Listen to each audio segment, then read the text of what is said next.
इस बारे में दो तीन चीजें मैं कहना चाहूंगी। पहला तो जो बैग की बात है, bag is a customised bag. और जो सबसे पहली चीज लोग कह रहे हैं कि लेदर है, उसमें कहीं भी लेदर नहीं है।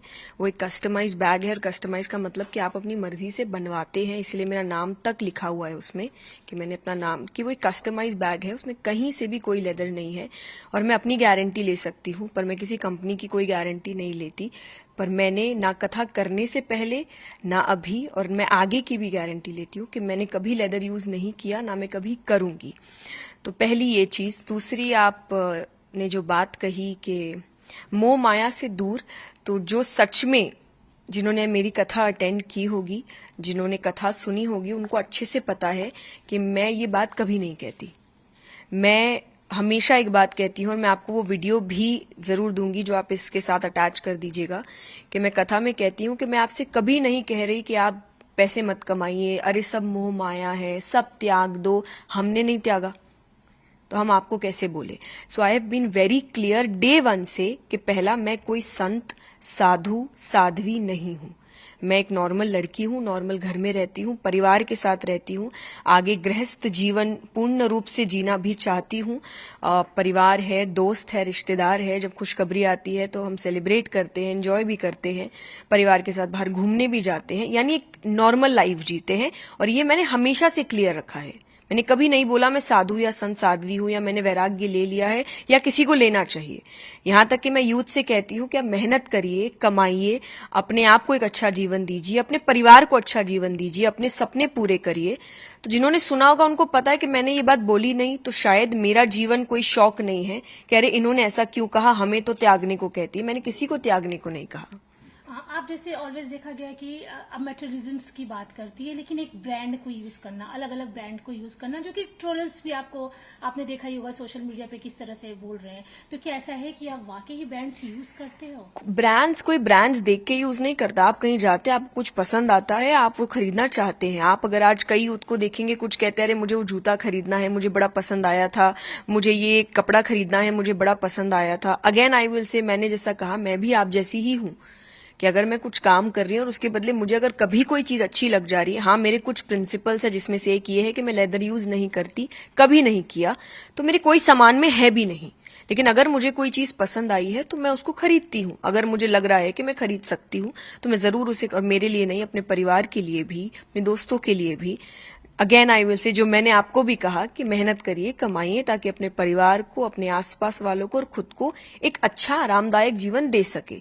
लेकिन उसके साथ मेरा कनेक्शन हमेशा एक चीज से रहा, क्योंकि व्हाट आई हैव लर्न, जब गीता जी की भी हम बात करते हैं कि दुनिया का सबसे बड़ा आध्यात्मिक ज्ञान है भगवद गीता, पर दिया उस व्यक्ति को जा रहा है जो आगे जाके राजा बनेगा। भगवान ने अर्जुन से नहीं कहा था कि वो अपना ऐश्वर्य त्याग दे, वो जंगल चले जाए, वो वैराग्य ले ले। भगवान ने कहीं भी नहीं कहा। भगवान ने कहा अपना कर्म करते रहो। अब एक राजा है, क्या वो सोने के जेवर नहीं पहनते थे, क्या वो मुकुट नहीं पहनते थे? पर स्पिरिचुअलिटी, आध्यात्मिकता का असली अर्थ है कि आप चीजें खरीद सकते हैं, चीजें आपको ना खरीदे। वो लिमिट, वो बाउंड्री आध्यात्मिकता ने मुझे हमेशा दी है कि चीजें मुझे उतना परेशान ना करे, चीजें मुझे ना खरीद ले, परिस्थितियां खुशी या दुख ना तय करे। मैं जब कुछ नहीं था तब भी हम इतने ही खुश थे, और जब भगवान की कृपा से कुछ चीजें हैं तब भी हम उतने ही खुश हैं। चीजों से खुशी नहीं आती, पर एक आरामदायक जीवन आता है, जो सीख मैं आपको कथा में देती हूं।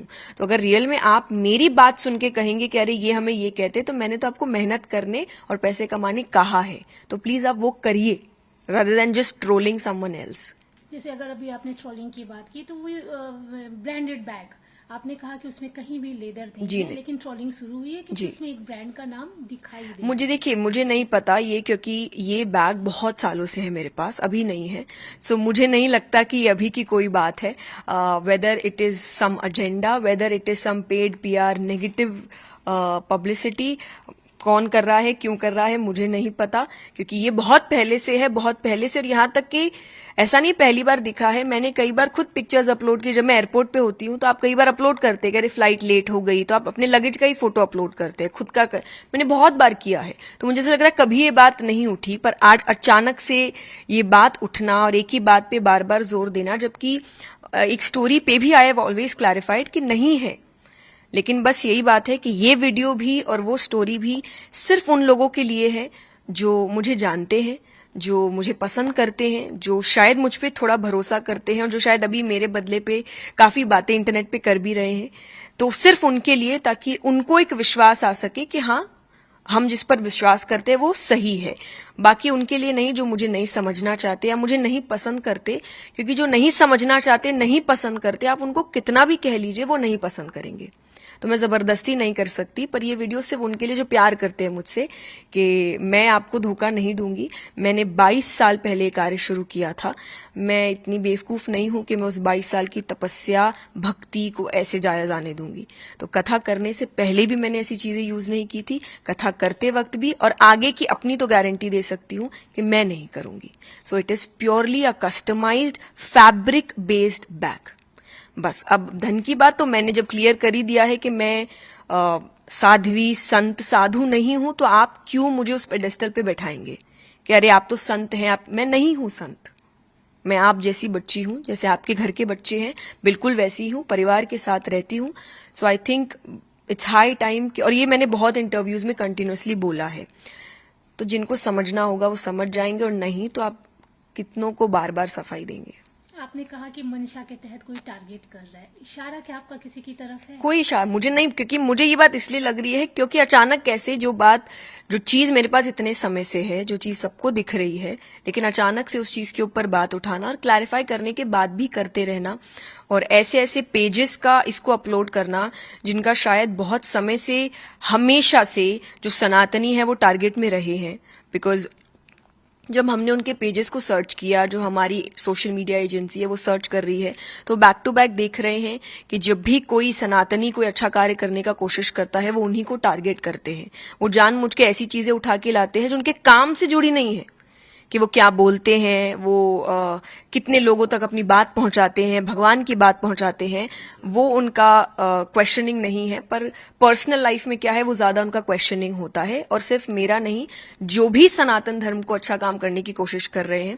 सो in numerous pages have uploaded जिनका कोई लेना देना नहीं है स्पिरिचुअलिटी से, they have uploaded things on spirituality, जिनका इनसे पहले शायद अगर पोस्ट देखा जाए तो आई वुड से ऐसे पोस्ट हैं जो सोसाइटी को एक्चुअली खराब करने का काम करते हैं। पर अचानक से now they have changed and उनको सोसाइटी बेहतर करने पर काम करना है। सो अगेन इसीलिए मैंने कहा कि मैं उन लोगों को नहीं समझा सकती, और उनके लिए ये वीडियो है भी नहीं। ये सिर्फ उनके लिए है जो समझना चाहते हैं, ये उनके लिए है जो मुझे प्यार करते हैं, जो मुझ पे विश्वास करते हैं। तो आप विश्वास करिए, मैंने आपका विश्वास नहीं तोड़ा है। अब मैम आपके लिए एक ये भी बोला जा रहा है कि आपने एयरपोर्ट रिलेटेड एक वीडियो था जो कि अपलोड करके फिर उसको डिलीट कर दिया। नहीं जी नहीं, मैंने पहली बात तो खुद डिलीट क्यों करूंगी, मैंने अपलोड ही नहीं किया था। तो हम चंडीगढ़ में थे, बीपराग जी ने, एक बहुत अच्छे कथाकार है इंद्रेश जी, उनकी कथा कराई थी और हमें निमंत्रण भेजा था कि हम भी उस कथा में एक हिस्सा बने, और मैं उसी कथा को सुनने के लिए गई हुई थी। और मैं वापस आ रही थी तो एयरपोर्ट पे कोई एक व्यक्ति खड़ा था जिसने वीडियो बनाया, आप देखेंगे भी अगर वीडियो में, तो मैंने उनको, वो मुझे नमस्ते शायद कर रहे थे, तो मैंने उनको स्माइल भी किया, और उन्होंने कहा मीडिया से है, तो मैंने इसलिए कोई क्वेश्चन नहीं किया और मैं चली गई। उन्होंने ही वो वीडियो अपलोड किया कि चंडीगढ़ में किशोरी जी आई हुई थी, एंड देन आई थिंक जो रिएक्शन हुआ या जो भी हुआ उसके बाद वो डर के मारे शायद उन्होंने कुछ डिलीट कर दिया होगा, और लोग कह रहे हैं कि मैंने पहले वीडियो अपलोड किया और मैंने डिलीट किया। तो अगर आप अगेन मेरे पेज पे जाएंगे तो मेरे पेज का एक ग्रिड है, एक थीम है, और वो थीम है, पहला पोस्ट कोट्स होते हैं, दूसरा मोटिवेशनल रील्स होती है, तीसरा कथा की रील्स होती है। मैं इसके अलावा और कुछ नहीं डालती। तो मैं ऐसी चीज कभी नहीं डालती, जो मैंने डाला नहीं मैं वो डिलीट क्यों करूंगी। तो आप अगर ये भी सोच रहे हैं कि ठीक है हम आपकी सारी बात मान जाते हैं लेकिन आपने डिलीट क्यों किया, तो ये मैंने वो वीडियो कभी अपलोड नहीं किया। आई डोंट नो वो कौन सा मीडिया हाउस है जो उस दिन एयरपोर्ट पे था, पर एक ही व्यक्ति था जिसने वो वीडियो बनाया था ये कह करके हम मीडिया से है, तो उन्होंने ही डाला और उन्होंने ही अपलोड किया, नहीं किया, डिलीट किया, आई हैव जीरो आइडिया, पर मैंने नहीं किया।